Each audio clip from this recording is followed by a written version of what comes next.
Benin seems to have been a kingdom from time immemorial, anyway from before its first discovery by the Portuguese, somewhere at the end of the 14th or beginning of the 15th century. By their discoveries, the Portuguese for a long time had all the benefits of the trade to be obtained from West Africa. They were followed some time after by the Dutch and Swedes. It was not till the year 1552 that the English began to visit these parts, and in 1588 Queen Elizabeth granted a charter to an African company of English merchants, who thereupon started trading all over the west coast of Africa, much to the annoyance of the Dutch and Portuguese. The first English expedition to visit Benin City started in 2 ships and a pinnace from Bristol in 1553, under the command of 2 captains, Wyndham and Antonio Anas Pintedo. The latter, as his name indicates, was a Portuguese, and seems to have been a most excellent man as well as a skilled navigator. At one time he was in such favor with the King of Portugal that he was appointed to take care of the coasts of Brazil and Guinea against the French, to whom, as his old biographer says, he was a terror in these seas.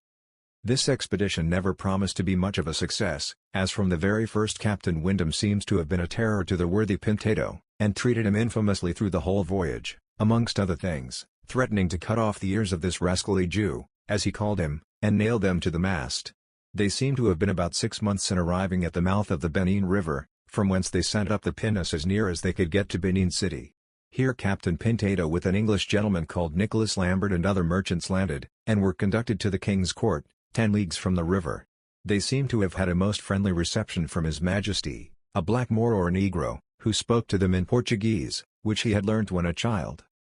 After discovering that they had come for purposes of trading, the king not only promised to fill their ships with pepper, which seems to have been the great article of trade at that time, but also, in case they had not enough merchandise to pay for the pepper, the king actually proposed to give them credit for it till next season, which, considering all things, seems to have been confiding in him. They were in Benin City for 30 days, but during this time their men, from drinking palm wine and other causes, were dying at the rate of 4 and 5 a day.